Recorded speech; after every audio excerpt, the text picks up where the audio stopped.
Good evening. Glory and honor and praise to the Father, the creator of all things, who taught me that his name is Yahweh. Glory and honor and power to his name. He is the most high. There is none other higher. All things that live come from him. All things that exist start with him. He is the God and Father of the one he has appointed as Mashiach, Messiah, the anointed one of all anointeds, the one who had brought forth from the tribe of Judah to pay the penalty for the sins of his people, to be the high priest of his people, to be a messenger, a prophet of his people with messages from the Father's throne, and to be the king of the earth as Father has given him. Blessing and honor and glory to their names, Yahweh, and his son, Yahushua.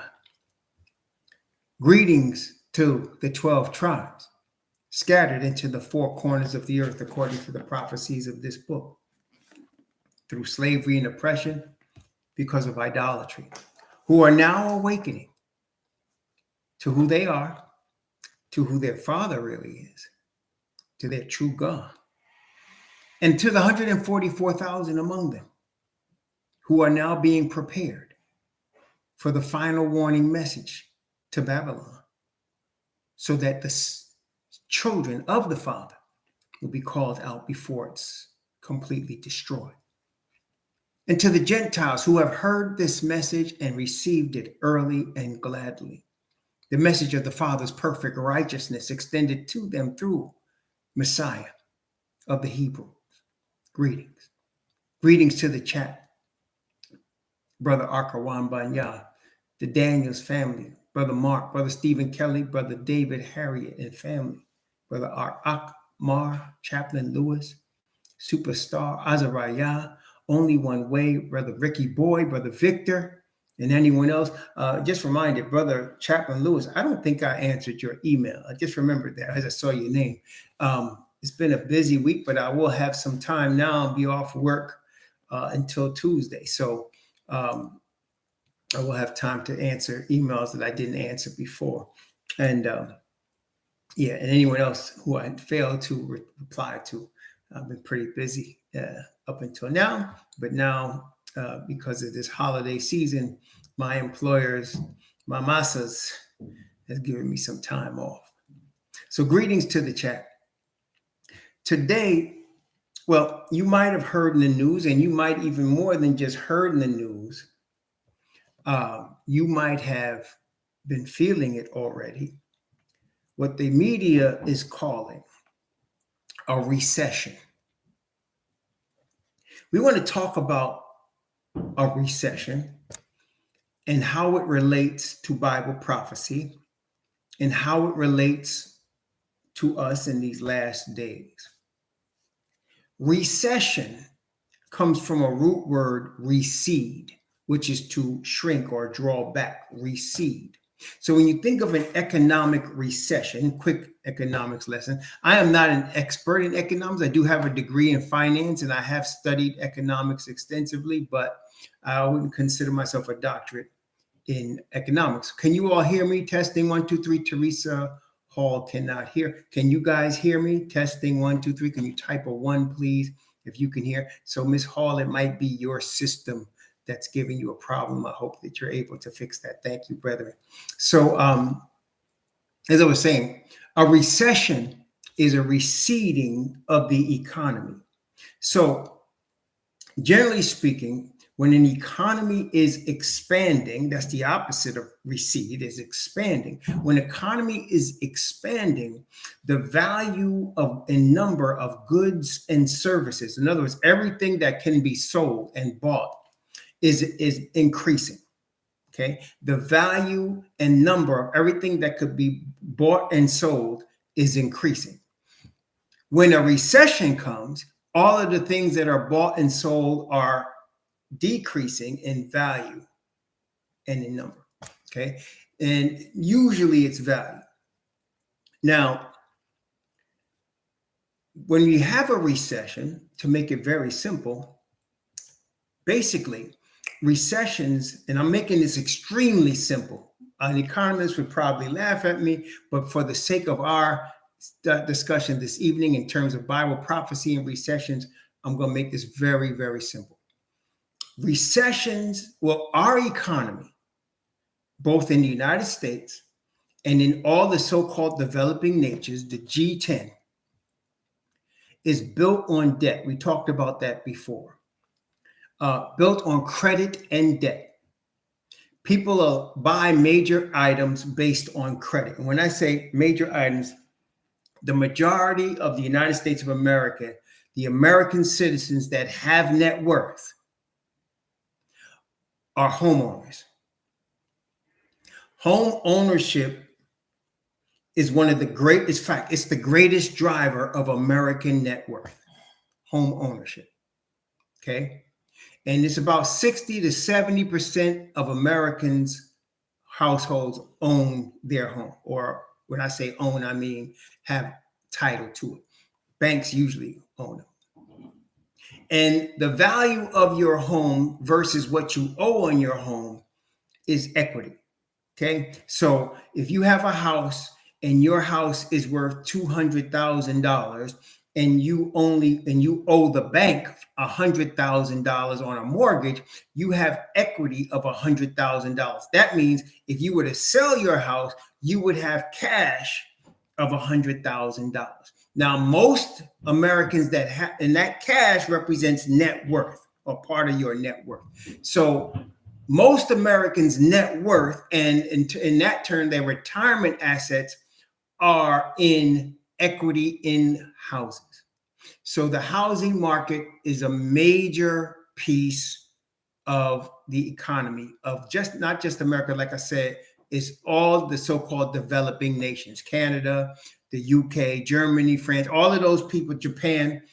Equity and value of homes are what might, generally speaking, the net worth of people that rent the houses that they live in or the homes that they live in is multiple times, like 10, 20 times less than the people that own their houses or own their homes that they live in. So a large part of the economy is based in home ownership, which is why housing, you'll hear a lot about housing in the economy and the news, because that's where most people's wealth is in. Now, housing, for the most people, is very dependent on several things. One of them is your income, and the other one is your credit. Okay? So the ability to buy a house can in turn lead to the ability to develop net worth, can in turn lead to an ability for you to be able to retire or to buy stuff or to pass wealth on to children or grandchildren. This is one of the reasons why the Hebrews, the so-called Black people in, say, like the United States of America, are much poorer than their Caucasian counterparts. And this, I'm not guessing, this any economist will tell you. The reason, one of the major reasons of this is during the time in American history, after World War II particularly, but even before that, when Franklin Delano Roosevelt gave the United States what's called the New Deal during the Depression of the 1920s, Caucasians were allowed or were permitted or were enabled, and that's the really word, enabled to buy homes where Black people were not able to, okay, multiple times more, okay? So that, let's start in, let's say, 1930. A family that would buy houses in 1930 and then sell and then buy again and sell and pass houses to children. By the time you get to, let's say, 1970, the families that started buying houses in the 30s have bought and sold multiple times and have created wealth in their families, whereby the Black people were not enabled to buy houses until the 1960s, really. Okay. And they bought their houses at significantly more expensive prices than their Caucasian counterparts. And they bought them less than their Caucasian counterparts. So that before even you talk about the wealth accumulated in the country from slavery, we're just dealing with the housing part. You're dealing with multiple decades of a head start in net worth. Multiple decades. So that the poorer classes can almost never catch up. You're not going to catch up to what your Caucasian counterparts received in terms of the head start they got in housing, okay, in housing. So that is an important facet, but also even among nowadays, and what you're seeing now is, although the Hebrews suffer the most economically, even now you're at a stage in the history where the powers that be don't care what color you are. Now it's all about class warfare, and they a lot of their own cousins in the Caucasian community are suffering as a result of this class warfare. And in fact, in terms of pure numbers, there are way more poor Caucasians than there are poor Hebrews, believe it or not, because there's just more of them. Okay, there's approximately 330 million people, let's say, in the United States of America. 70% of them are Caucasians. Okay, so you're talking about 200 million. You might have, 50 million Hebrews or so-called Black people. You might have 20 million of those households, and you probably have, 70 million Caucasian households. So just by pure numbers, their poor class is going to be bigger than our poor class, because just to have more, there's more of them. So nowadays with the class warfare, they don't care your color. It already is built into the system because of the head start that they got, that Black people are going to be poor. It's just built into the system, okay? It's just by default because of the head start that the Caucasian people already got. Now, I mentioned that home ownership, by and large, for most people, like some people got the cash to buy a house for cash, save their money and buy it cash. And some people could do that. And there's always going to be exceptions. But for the most part, most people in the United States get a mortgage. And to get a mortgage, you need credit. And how much that's going to cost you depends on the interest rate. And all of that, the amount of money you get, the interest rate, is dependent on your credit and the bank. Banks control the economy, okay? They control, especially the central bank, which is the main banking, the central bank in the United States of America really started in the first decade of the 1900s. It was formed. Now, there were other iterations of it before that, but the most powerful group was in the early 1900s. And that was the central bank. And Congress with Woodrow Wilson passed laws to give them authority over the United States economy. So they control how much cash is in the economy, and they control the interest rates in the economy. And that controls a lot. Okay. I bring all this up so you can understand a couple of things. Number one, let's look at Daniel chapter 3. We looked at this the other day, and I'm actually in my Bible reading. I hope you're reading your Bible. This is my 20th reading.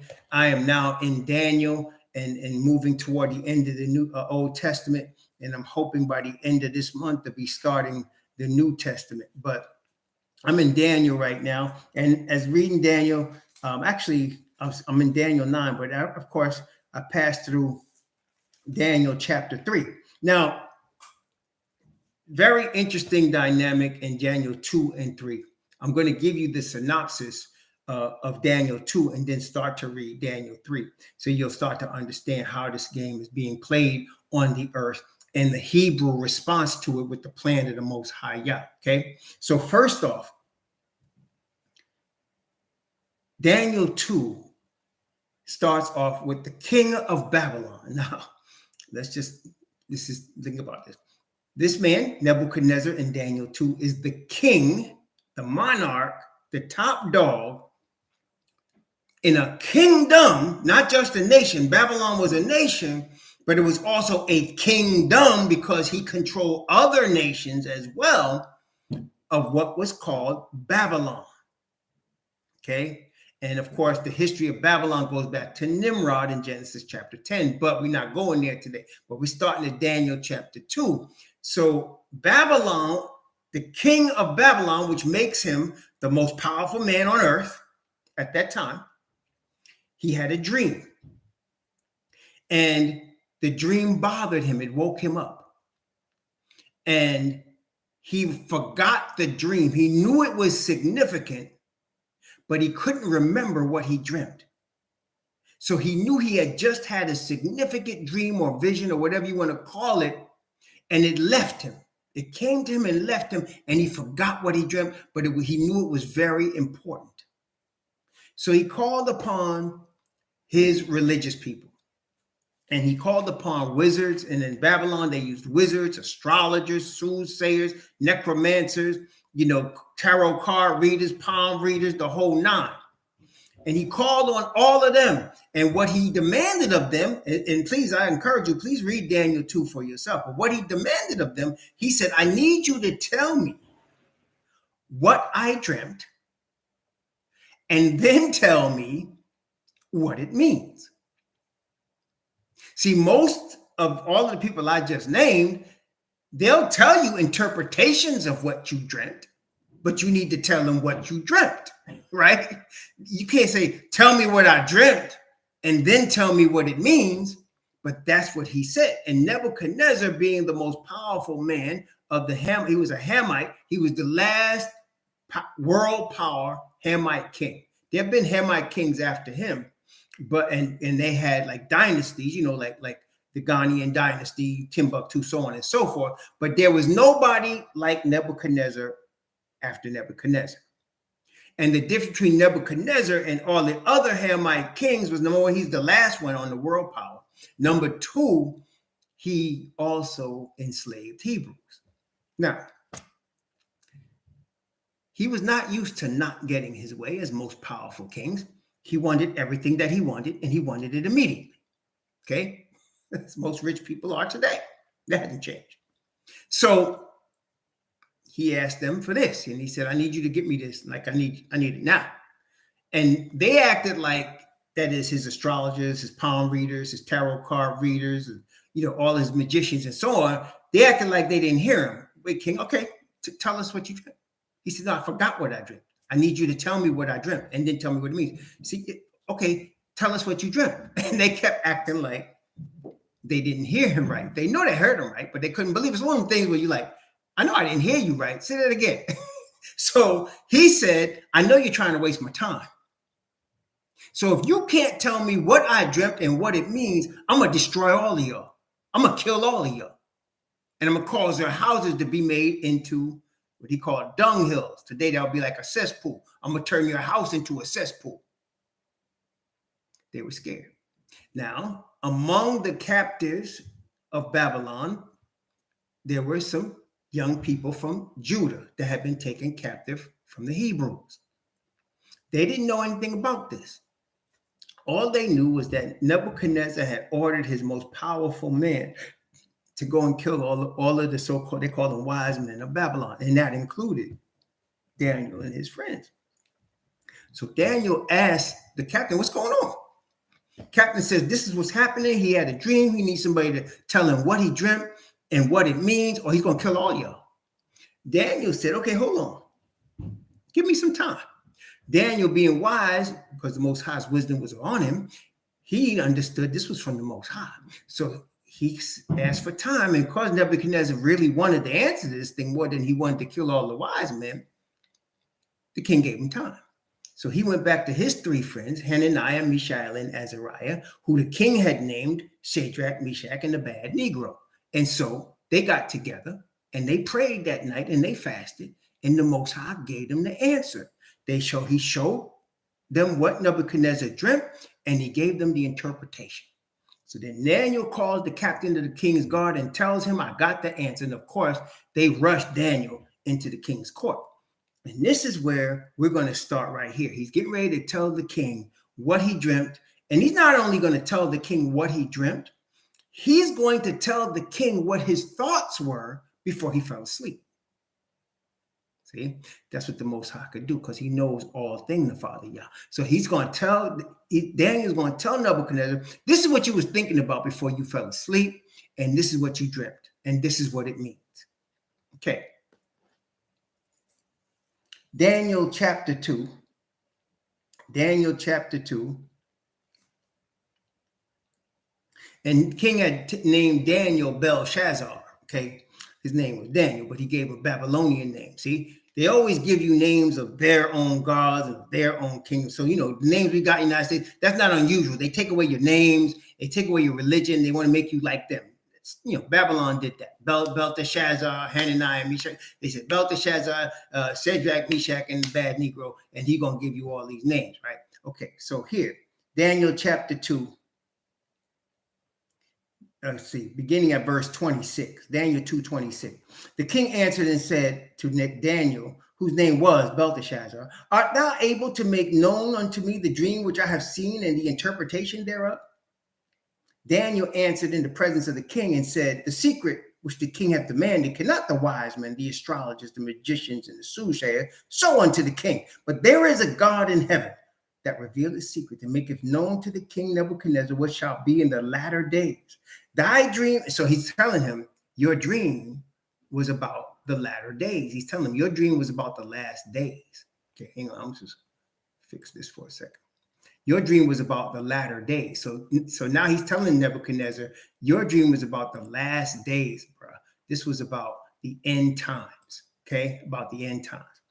And so now he's telling him this, watch this. Okay, verse 28. But there is a God in heaven that revealeth the secret and maketh known to the king Nebuchadnezzar what shall be in the latter days. Then he says, thy dream and thy visions of thy head upon thy bed are these. Watch this. First, Daniel gives glory to the Father Yah. As for thee, O king, first of all, he tells him, and then he tells him, this is what you was thinking before you went to sleep. Verse 29. As for thee, O king, thy thoughts came into thy mind upon thy bed, what should come to pass hereafter? And he that revealeth secrets maketh known to thee what shall come to pass. And then he gives glory to the Father. But as for thee, this secret is not revealed to me for any wisdom that I have more than any living, but for their sakes that shall make known the interpretation to the king, that thou mightest know the thoughts of thy heart. So he said, you was thinking about what the future holds. You ever think about that? Don't a lot of people think about that? Like they go to psychics, and they go to all these same magicians that Nebuchadnezzar because they want to know what the future holds. A lot of people like that. They want to know what the future holds, right? Now, of course, we who trust in the word of the Most High, we know what the future holds because the prophetic utterance of this book tells us what the future holds. But a lot of people are interested in that subject matter. So he was thinking, what is in the future when he fell asleep? Okay. So now, let's go read from verse 30, or from verse 30 down to verse, let's see, down to verse 35. I'm going to read through the dream real quick because I want to get to the last part of the interpretation. That's really important here with what we're talking about tonight. So, but as for me, this secret is not revealed to me for any wisdom that I have more than any living, but for their sakes that shall make known the interpretation to the king, that thou mightest know the thoughts of thy heart. Thou, O king, sawest, and behold, a great image. This great image, whose brightness was excellent, stood before thee, and the form thereof was terrible. This image's head was of fine gold, his breast and his arms of silver, and his belly and his thighs of brass, his legs of iron, his feet part of iron and part of clay. Thou sawest till that a stone was cut out without hands, which smote the image upon his feet that were of iron and clay, and brake them to pieces. Then was the iron, the clay, the brass, the silver, and the gold broken to pieces together, and became like the chaff of the summer threshing floor. And the wind carried them away, that no place was found for them. And the stone that smote the image became a great mountain and filled the whole earth. So that was a dream. Now he's going to tell him what it means. So Nebuchadnezzar at this point, is totally bugged out. I mean, he's totally tripping because he know this man know, he just told me what I dreamt. It's like you forgot a dream that you had and then you remembered it. It's like, whoa, I just had this dream. The other day I had this epiphany like that outside. I took the garbage out and I remember like 20 years ago, I had a dream. I was looking at this house that I'm living in and watching my father take the garbage out. And I came into my wife and said, I just had an epiphany. I remember this dream I had. It was a long time ago. Does it ever happen to you? You have a dream and all of a sudden, like, you forget the dream and something happened and you remembered that you dreamt about it? It's weird. Well, here's Nebuchadnezzar. He forgot his dream and Daniel is telling him, this is what you dreamt. That's powerful right there. He told him what you dreamt and this is what you was thinking about before you went to bed. He said, yo, that's right. I was thinking about the future. That's exactly what I dreamt. So now he's tripping. Okay. All right. So now Daniel about to go deeper on it. Verse 36. This is the dream, and we will tell the interpretation thereof before the king. Thou, O king, art the king of kings. The Most High of heaven hath given thee a kingdom, power, and strength, and glory. And wheresoever the children of men dwell, the beasts of the field, the fowls of the heaven, hath he given into thine hand, and hath made thee ruler over them all. Thou art this head of gold. And after thee, see, that's what bothered Nebuchadnezzar right there. He said, after thee. Because you know, the most powerful people don't want to think about the fact that they're going to die. Do they? That's why you hear in the Bible and you hear in some place, they'll say this, O king, live forever. Right? Because that's what most people want. They want to live forever. So when Daniel says those three words, and after thee, you don't want to hear that. You'll find out why later. But let's talk about that. Daniel chapter 2, verse 39. And after thee shall arise another kingdom inferior to thee, and a third kingdom of brass, which shall bear rule over all the earth. And the fourth kingdom shall be strong as iron, for as much as iron breaketh in pieces and subdueth all things, and as iron breaketh all these, it shall break in pieces and bruise. Whereas thou sawest the feet and toes, part of potter's clay and part of iron, the kingdom shall be divided, but there shall be in it of the strength of the iron. For as much as thou sawest the iron mixed with miry clay, and as the toes of the feet were part of iron and part of clay, so the kingdom shall be partly strong and partly broken. Whereas thou sawest iron mixed with miry clay, they shall mingle themselves with the seed of men, but they shall not cleave one to another, even as iron is not mixed with clay. And in the days, and this is verse 44, watch this. And in the days of these kings shall the Most High of heaven. And when he said that to Nebuchadnezzar, Nebuchadnezzar clearly understood Daniel was talking about his God that was from the tribe of Judah and the kingdom of Judah that they took and made them captives. When he's talking about the God of heaven to Nebuchadnezzar. Nebuchadnezzar knows exactly what Daniel is talking about. So here you go. He says, the God of heaven shall set up a kingdom which shall never be destroyed. And the kingdom shall not be left to other people. You see, Nebuchadnezzar and everybody like him wants their kingdom, including the one we now live in right now today. They think their kingdom is going to last forever. Daniel is saying there's going to be one after you. There's going to be one after that. There's going to be one after that. But the God of heaven is going to set up a kingdom that shall never be left to other people. In other words, he's going to set up a kingdom that not only lasts forever, but that he is saying the God of heaven is going to last forever. And those with him are going to last forever. It shall not be left to other people. But it shall break in pieces and consume all these kingdoms, and it shall stand forever. Nebuchadnezzar was smacked in the face right there. Because now he's seeing, the brother told you what you was thinking about before you went to sleep. He told you what you dreamt. Then he turned around and gave you the interpretation. Nebuchadnezzar is blown away. And let's see what he does. This is what men do that don't know Father Yah. Let's look at this. Daniel chapter 2, verse 45 down to verse 49. For as much as thou sawest that the stone was cut out of the mountain without hands, and that it break in pieces the iron, the brass, the clay, the silver, and the gold, the great Most High have made known to the king what shall come to pass hereafter, that is, in the latter day.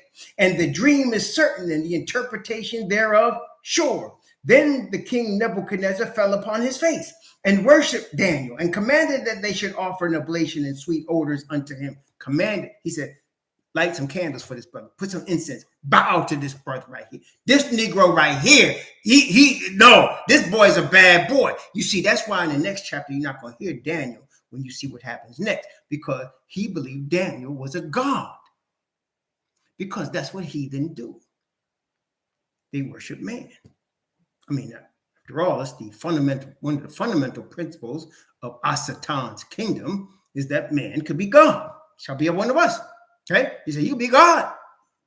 So Nebuchadnezzar, of course, believed Daniel to be a god, and they worship him, and they put odors unto him. That's why you don't see him in chapter 2.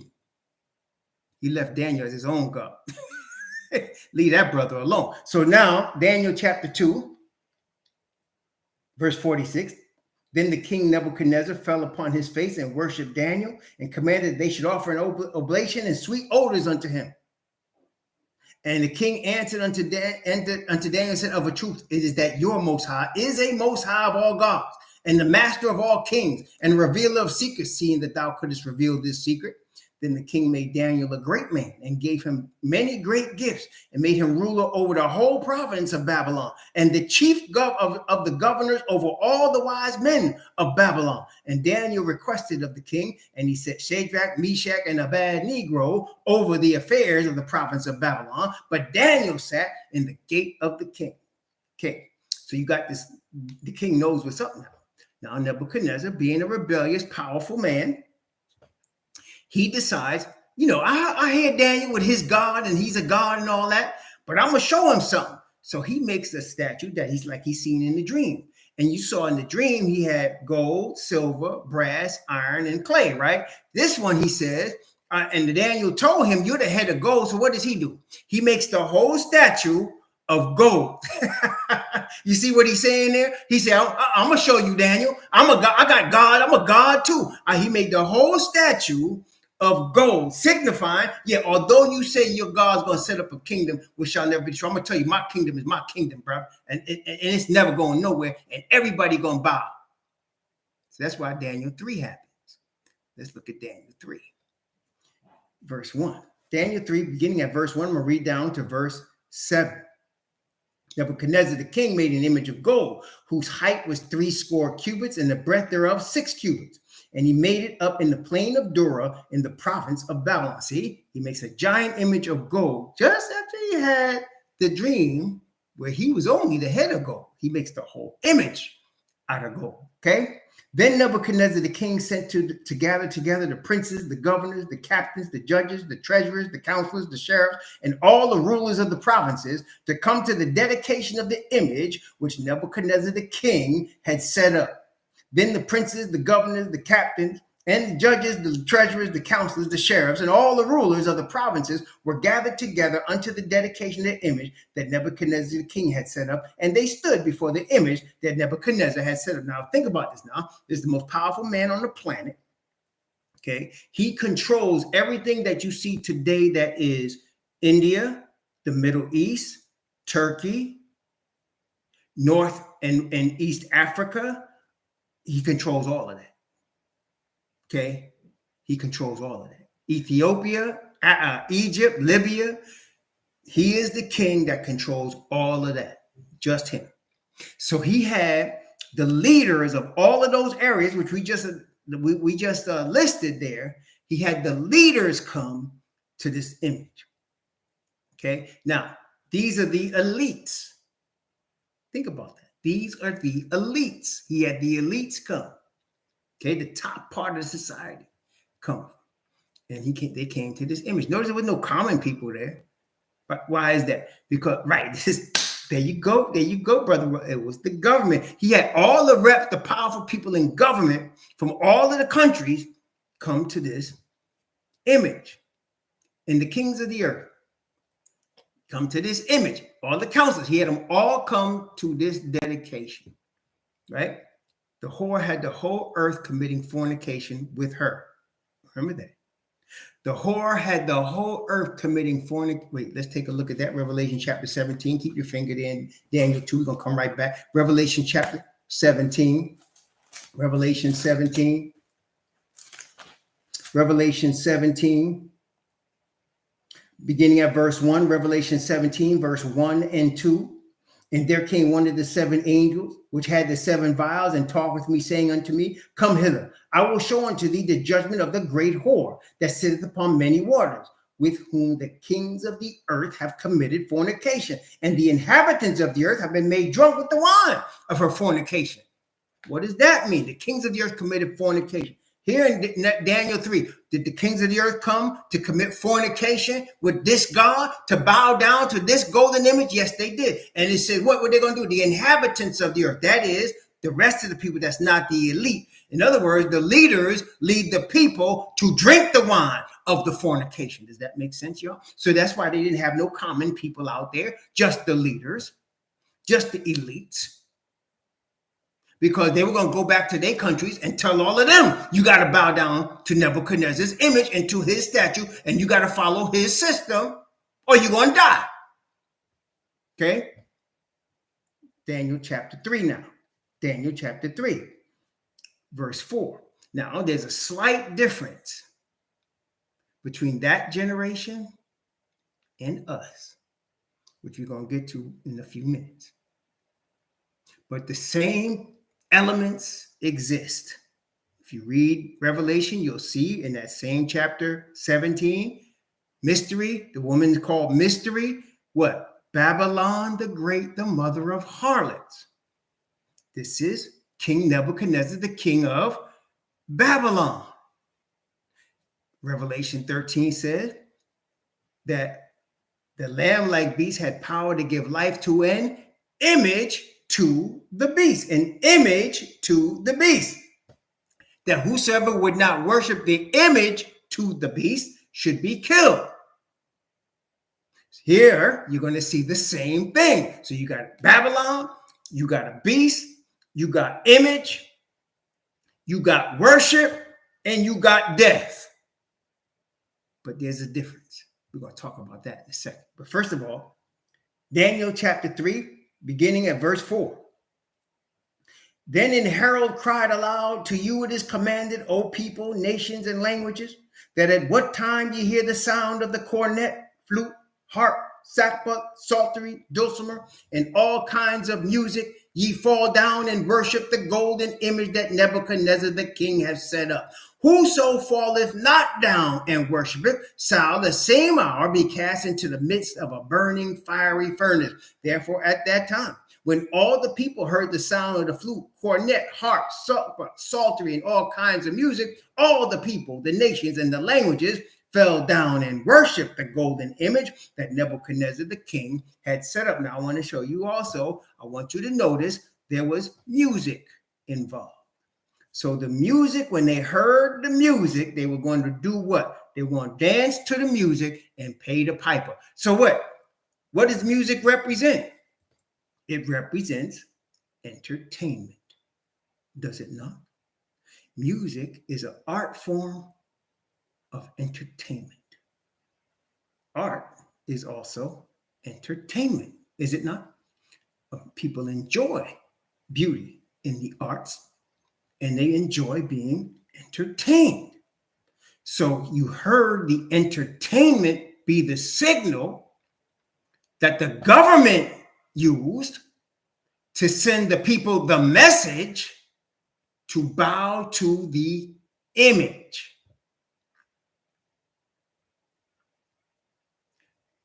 Do you suppose that entertainment today is influential enough to make people bow at government decrees?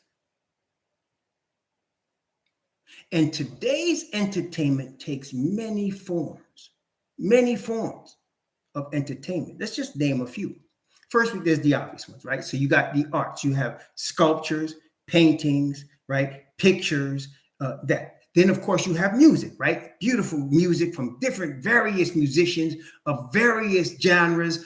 You know, music is a powerful, powerful, powerful tool. As a matter of fact, I think we can all agree, we could probably argue, but music is one of the most influential of all the arts, right? In terms of music can make you laugh, it can make you cry, it can make you feel powerful, it can make you weak, it can make you melancholy, it can make you want to have sex, it can make you not want to have sex, it can make you want to kill somebody. Music is powerful. Okay. Another one is sports, obviously. Sports is a powerful, powerful form of entertainment. And the people that are the stars of the sports are extremely influential to the people that are the fans of the sports, correct? But that's not all. So we just named stuff like paintings and sculptures and pictures, music, and sports. But there's more. There's also media. Media. News is now entertainment. Isn't that correct? Why do you think they pay somebody like $20 million a year? There's this lesbian woman who they were paying $10, $15 million a year to host a so-called news show. Because why? It's influence, right? And it's entertainment. Okay? That's why they do. They don't pay these people that kind of money because they like them. Okay? It's entertainment, it's influence. Also, the Christian churches have become entertainment centers. Have they not? People going and supposed to be reading the word or studying the word, and they're getting entertained. Are they not? And they're being influenced by the wizards behind those pulpits. So you have myriads of forms of entertainment. In the United States, every 4 years, there's this big time entertainment that everybody gets into. It's called the presidential election. I mean, you get debates, right? Wait, tell me the truth now. Aren't the debates entertainment? Aren't the debates entertainment? You know, one of the most entertaining debates I think I ever seen was Donald Trump and Hillary Clinton. I was cracking up. She said something, and he's like, yeah, I'm going to send you to jail.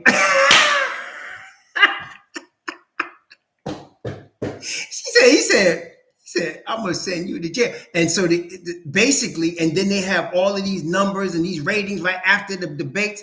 And you have all of these debates leading up to the grand thing, which is the day of the election, right? So it's all entertainment. Entertainment. Okay? And it's on a medium called television and movies and all that, right? Of course, there's movies too. That's another one. So you have a lot of forms of entertainment that influence what people do, how they think, how they dress, how they worship. Right? You have to understand how that fits in what decisions people make in terms of worship, in terms of what they want to look like. For example, I saw today a little TikTok where this Caucasian woman, she's very fair-skinned Caucasian woman, and the question was, why don't you have any tattoos? She's look like in her mid-30s, maybe late 30s. And nowadays, all of these people are covered in tattoos, right?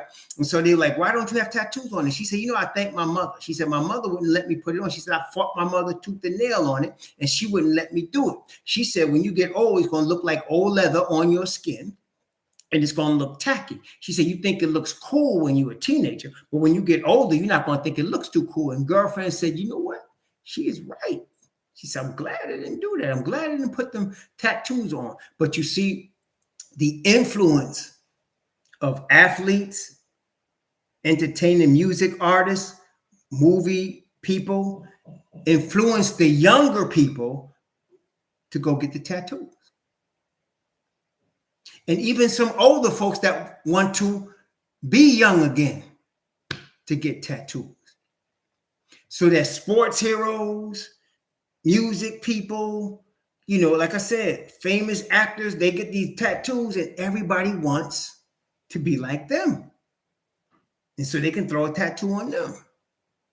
But it's just an example of how influential people in the entertainment area of life are, that they can cause people to make decisions that affect them the rest of their life. Okay.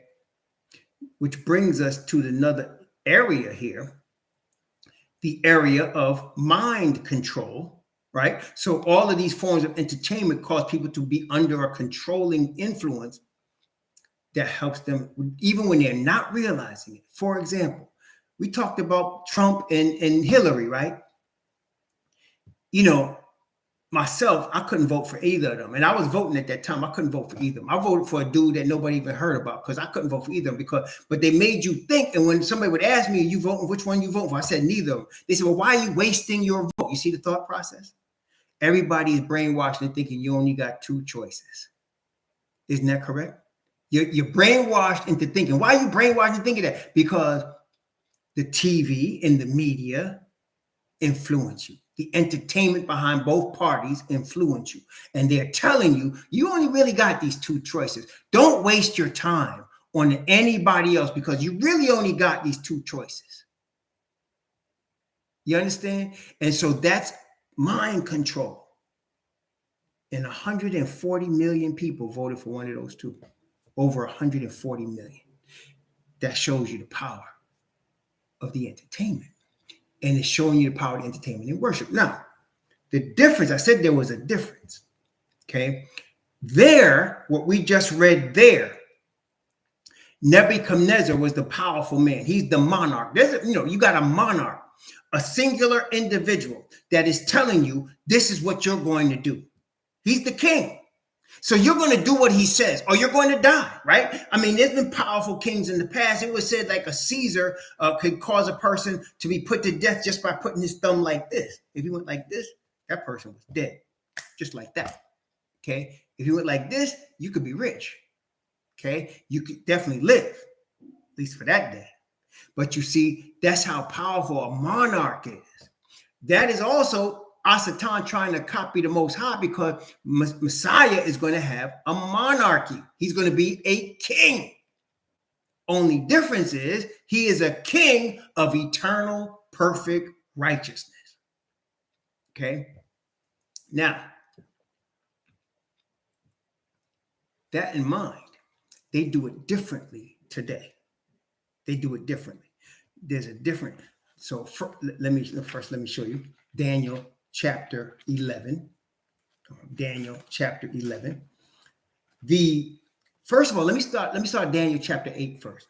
Daniel 8 is talking about the Roman Catholic Church and the papacy. And it's talking about it, and I'm not going to go over the whole chapter right now because we got things to cover, but I want to go into the last part of chapter 8, who is telling you about Roman Catholic Church and the papacy. Okay. In Daniel chapter 8, verse 23, I'm going to read from verse 23 down to verse 25. Daniel 8, 23 to 25. Study this on your own with chapter 7 when you get a chance, and you'll see what I'm saying. But this is talking about the papacy right here. Okay. And it's talking the same way as Daniel 2, actually. And in the latter time of their kingdom, when the transgressors are come to the full, a king of fierce countenance and understanding dark sentences shall stand up, and his power shall be mighty, but not by his own power. And he shall destroy wonderfully, and shall prosper and practice, and shall destroy the mighty and the holy people. Watch this, verse 25. Through his policy also he shall cause craft to prosper in his hand. And he shall magnify himself in his heart, and by peace destroy many. Interesting. And he shall also stand up against the prince of princes, but he shall be broken without hand. Remember how Daniel showed Nebuchadnezzar dream and said a stone was cut out without hands and smoked the image and destroyed it. Now, craft means cunning, slyness, slickness, deceit. By craft, it says, he shall cause craft to prosper.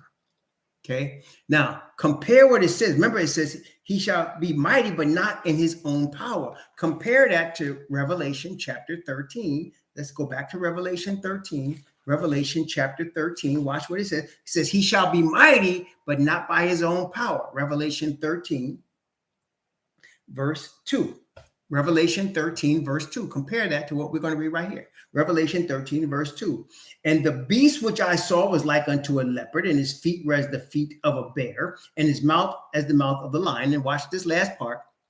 And the dragon gave him his power and his seat and great authority. So the beast received his power not from himself. See, it says he shall be mighty, but not by his own power. Who gives him the power?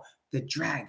The dragon gave him his power and his seat and great authority. See, his power shall be mighty, but not by his own power. And he shall destroy wonderfully, and shall prosper in practice, and shall destroy the mighty and the holy people. Who are the holy ones? It is the Israelites. So he's going to destroy the Israelites. Well, brethren, who gave the blessing for us to be put in chains?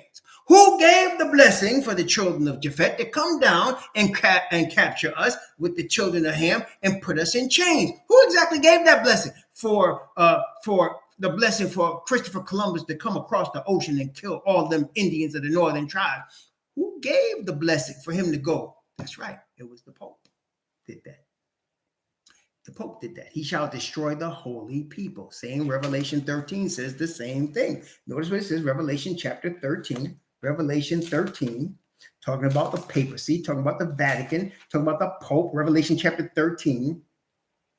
Notice again in verse 7, and it was given unto him to make war with the saints and to overcome them, and power was given him over all kindreds and tongues and nations. Verse 8, watch. Revelation 13, verse 8. And all that dwell upon the earth shall worship him, whose names are not written in the book of life of the Lamb slain from the foundation of the world. Now, the difference now is that Nebuchadnezzar's rule was with straight power, straight, unmitigated monarchy power. But this thing that we have today is ruled by craft, cunning, deception. Revelation 13 again. Revelation chapter 13. We're going to tell you the significance of this in a second. Revelation chapter 13, though. Revelation 13, watch what it said in verse 4. Revelation 13, verse 4. And they worshiped the dragon, which gave power unto the beast. And they worshiped the beast, saying, who is like unto the beast, who is able to make war with him? In verse 5, and there was given him a mouth speaking great things and blasphemies, and power was given to him to continue 42 months. Verse 6, and he opened his mouth and blasphemy against Yah, to blaspheme his name and his tabernacle and them that dwell in heaven. So you're saying, does the Pope blaspheme Yah? Does he blaspheme his name? Does he blaspheme them that dwell in heaven? How would you know? How would you think about this question before you answer? And I want you to answer it. How would you know if this is happening? How would you know if the Pope is blaspheming the Most High Yah, blaspheming his name, blaspheming his tabernacle, and blaspheming them that dwell in heaven? How would you know this? How would you know? How would you know if that's true? How would you know? Arka Wamban Yah, flesh and blood have not revealed it to thee, but our Father in heaven. This is how you would know.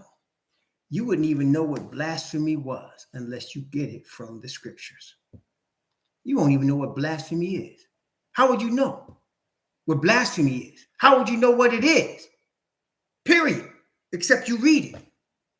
The Bible is saying the man's going to blaspheme the Most High. How would you know he's doing that except you know what it means to blaspheme the Most High from reading the scriptures?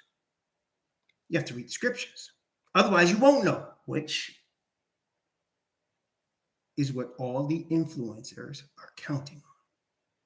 That you do not by yourself get in your house or apartment and start at Genesis and read through the Revelation. And when you get finished, do it again. They are counting that you're not going to do that. And most people will not do that. will not do that. They are using every tool at their disposal as far as influences of all different types of religion, influences of all different types of entertainment, of politics, all different types. So that this is the key thing here that we must understand in terms of recessions. First of all, they're purposely done. It's not accident. It's not like the seasons of nature. It's controlled. It's perfect. Personally, it's purposely done. Secondly, and here's the crazy part, the majority of planet Earth asks for its own enslavement. See, in Nebuchadnezzar's day, he had to go conquer Israel. He had to conquer Egypt, conquer Greece. He had to conquer all of this and enslave them and then make them bow to him and then have them all come to his dedication. But nowadays, people actually ask for their own enslavement. I gave you an example a few minutes ago, if you might have caught it. I told you over 140 million people voted for either Donald Trump or Hillary Clinton. Both of them are devils, and there's only two of them. What makes all 140 people think these are your only two choices? They voted for their own enslavement. Did you catch that? People are doing it all the time.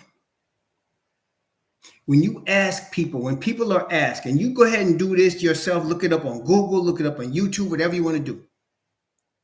If you ask the majority of people in the United States of America, probably in Britain too, in other countries, but if you ask the people in the United States of America, politically speaking, what is the most important issue to you? What are they going to say? I'm going to tell you right now. They're going to tell you the economy. They're always going to say that, the economy. And what they are saying is the government needs to do something to help the economy. Tell me I'm wrong. The government needs to do something. So now you're asking a government where it says right here, the dragon gave him his power and his seat and great authority. And then talking about the United States government, it says, and I beheld another beast coming out of earth, and he had two horns like a lamb, and he spake as a dragon, and he exercises all the power of the first beast before him. So you're asking the same people that enslave you to continue to enslave you. Yes, and I wish I had one with me, but what makes the dollar bill so valuable that people will kill for it? What makes sterling, the pound sterling, so valuable that people will kill for it? Or the euro? But the dollar above all, what makes this piece of paper? And that's really what it is, isn't it? It's a piece of paper. And yet, every minute of every day of every year, somebody's scheming how to get more. They'll risk their lives, they'll risk their freedom, they'll sell their mamas, their children, and they literally do that. Do you know that there are literally people that sell their children into sex slavery for money? So this thing is powerful. Why? How? It was created and brainwashed, and it was given value by influence. And you can't stop it. I mean, the whole earth is influenced, right?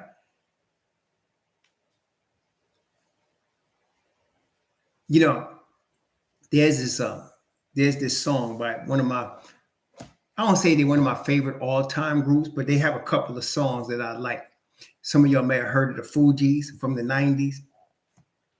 And what's the name of this song? I forgot the name of the one they sing, but at the end of the song, right? At the end of the song, you hear one of them say, we got to stop smoking and drinking and all this. And then he says, we need cash flow. If you know the song I'm talking about? Dang, I forgot what it's called. And he keeps talking, he talks about Mount Zion in the song. Some of y'all from back then, they know what I'm talking about. I know rural, you know what I'm talking about. Oh, la, right. Ooh, la, la, la. That's it. That's right. That's it. Ooh, la, la, la. Now, at the end of that song, they're talking like, The sisters calling and say, yo, Junior, come here, like that. And then after that, you saying, we got to start smoking. We got to get our act together and we need cash flow. He says, we need cash flow. Talking about black people getting together. That's what he's saying. And he's saying we need cash flow. And that caught my mind. Why? Because I'm thinking, he's thinking we need to break free of Babylon and be in Mount Zion, but he's thinking in terms of cash, dollars that are owned by the central bank, that are created out of thin air, that we have no control over. And he doesn't realize what he's saying.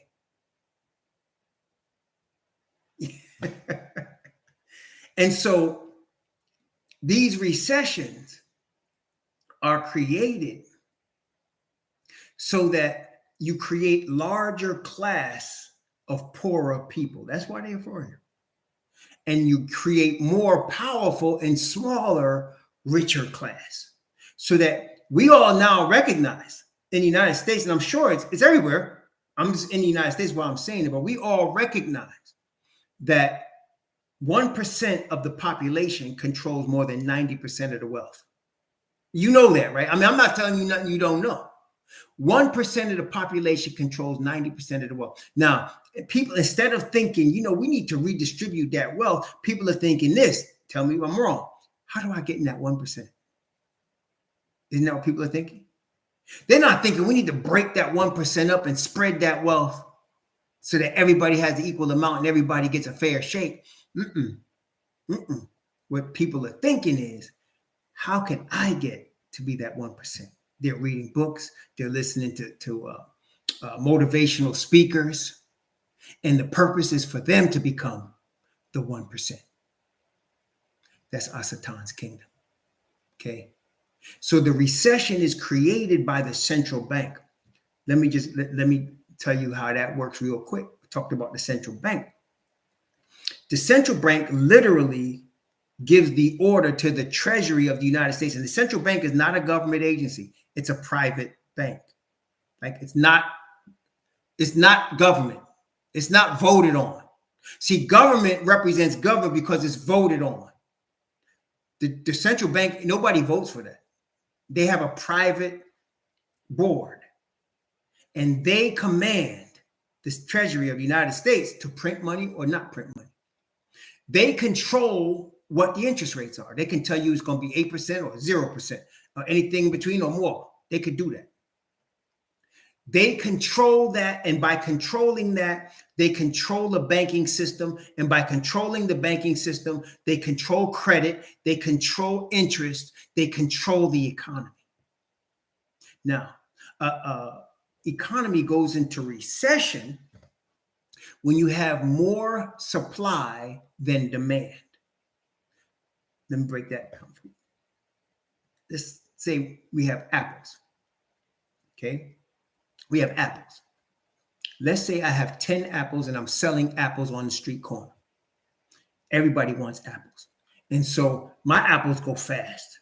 So now I raise the price of my apples because it's great demand for my apples. So I come out, raise the price, and it goes fast. It's still going fast. People love the apples, man. So I keep raising the price on the apples. Now, I decide, instead of having 10 apples, shoot, man, if I can get 100 of them or 200 of them or 1,000 of them, shoot, man, I'll be making some money.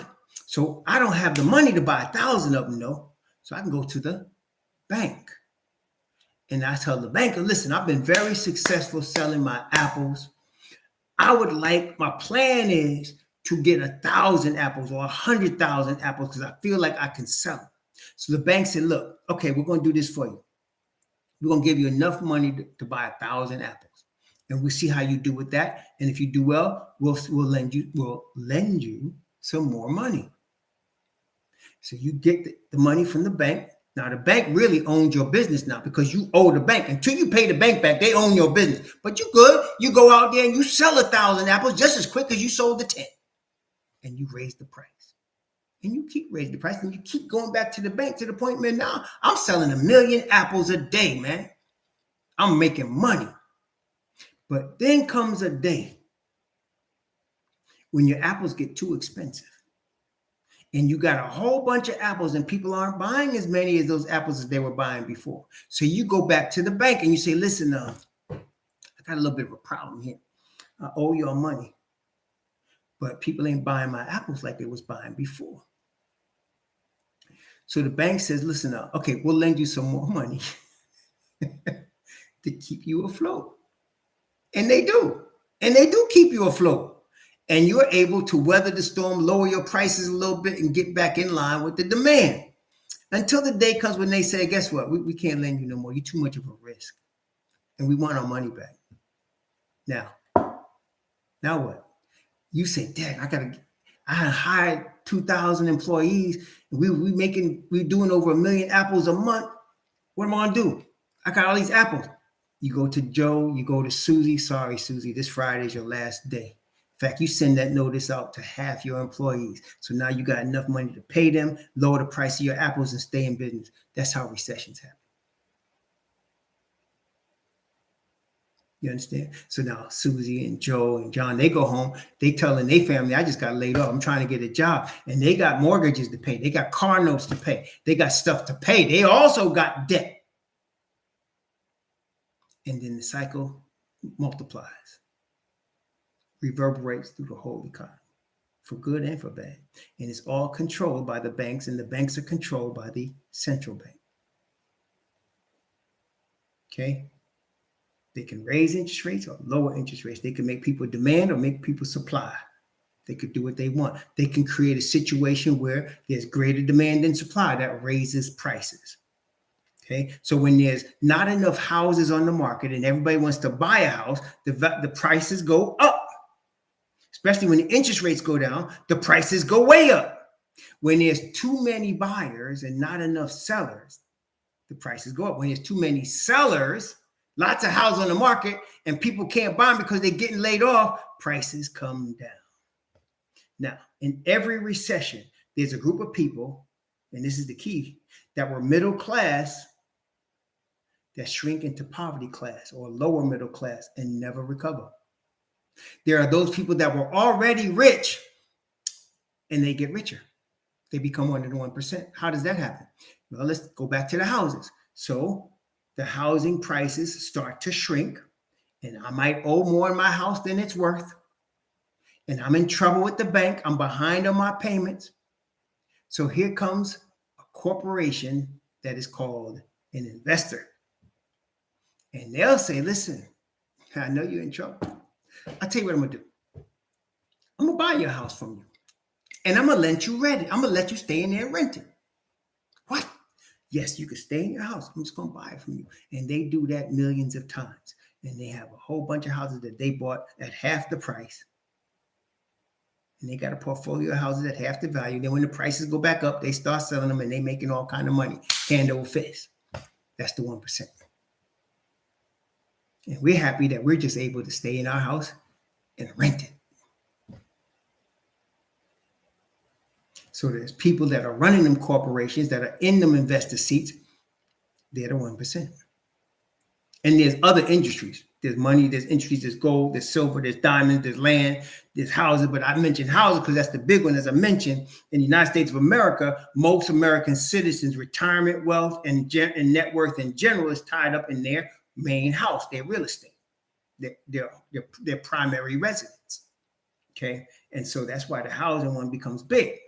Cars also. Cars are even almost bigger because cars are a depreciating asset, yet everybody needs a car to get to work. If you're not in New York City or someplace, there's only like a couple of cities that have a network of systems that you don't need a car like New York. But other than that, most people in the United States of America need a car to get anywhere. So you need a car. They know that. You can lose a car. Believe me, I've lost 7 of them. You can lose a car and you can go back next week and get another. And they'll keep you in debt. And don't go trading in the car that they call is upside down. That means you owe more in the car than it's worth. A car is a depreciating asset. One thing I will tell you what I usually do, I never buy a brand new car. I always buy a car that's used because depreciation going on it and it's cheaper than a brand new car. Okay, and so I get a used car and I try to pay it off as quick as I can. Okay. Yes. So yes, we are talking about this the synagogue of Satan. That's true. And then with them, those with them. Exactly. Okay, exactly. Right. So, brethren, what do we do about this? First of all, we can't stop it. I want you all to understand that. You cannot stop it. All you can do is prepare for the end of it. And that preparation, again, comes with getting in the word of the Most High and having his spirit on you so he can guide you in what you should do. Now, look, in Exodus chapter 10, the Most High, what we're going to see here in Exodus chapter 10, we're going to finish here. But in Exodus chapter 10, what we're going to see here is what's about to happen on a worldwide basis. You see, the Exodus, from what most people don't understand, is the Exodus account in Genesis of the Hebrews leaving Egypt is a microcosm of what is going to be a macro situation in our day. So what you saw in Exodus in terms of everything that took place between the Egyptians and Moses and the Hebrews is the same thing, just replace the Egyptians with the worldwide economy of Babylon and replace Moses with the 144,000 and then replace the children of Israel with all of those still worshiping in Babylon. And you got the same thing, except it's going to be on a worldwide basis. Okay. Now, what happened in Egypt? Well, their economy was destroyed. It was destroyed by plagues brought on by the Most High. See, they can fight it for a little while, but see, and Pharaoh tried. But let's look at it in Exodus chapter 10.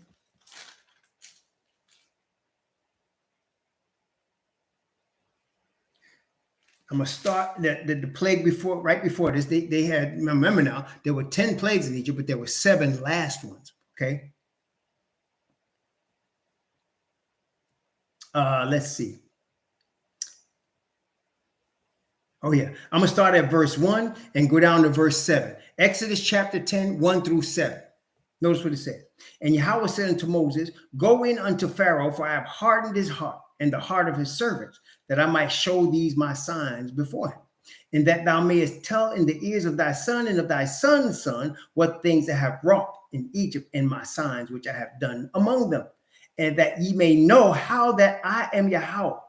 And Moses and Aaron came in unto Pharaoh and said unto him, thus saith Yahweh, Most High of the Hebrews, how long wilt thou refuse to humble thyself before me? Let my people go, that they may serve me. Else, if thou refuse to let my people go, behold, tomorrow I will bring locusts into thy coast, and they shall cover the face of the earth, that one cannot be able to see the earth.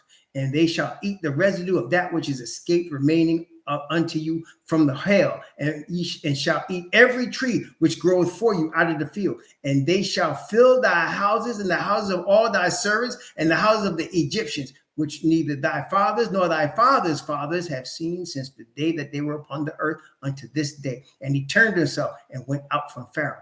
And Pharaoh's servant said unto him, how long shall this man be a snare unto us? Let the men go, that they may serve Yahweh their Most High. Knowest thou not yet that Egypt is destroyed? What does he mean? The whole economy done. It's happening again. The whole economy is going to be destroyed by the 7 last plagues. Okay. And that's why the Bible says that the merchants were throwing dust in the air, for no man's buying their merchandise anymore in Revelation 18. That's why it's going to be destroyed. The whole thing. The money's not going to be worth anything. What good is money if there ain't nothing to buy? What good is money if there ain't nothing they can make when it's all destroyed? That's what's coming. Okay. So our game, our play, our position in this game is to get the Father's spirit of righteousness upon us, that we be found on the sea of glass when all this thing break off. You can't run nowhere in this earth. I know people think they can, but Most High will lead us where he wants us to be. But at the end of the day, no place is safe, because Babylon is Babylon, and the whole planet is under the curse of Babylon until the Most High delivers it. And he's about to do that. So you can know right now that all of these recessions and these prosperities are designed to destroy the middle class of America, bring them to a poverty class, have a 1% on top, and let them rule the rest with their corporations from all forms of entertainment and all forms of influence, including and more especially religion. Okay? That's where we at. I pray the Most High bless you and keep you, and that he cause his face to shine upon you and be gracious unto you, and that he lift up his countenance upon you and give you peace. Shalom.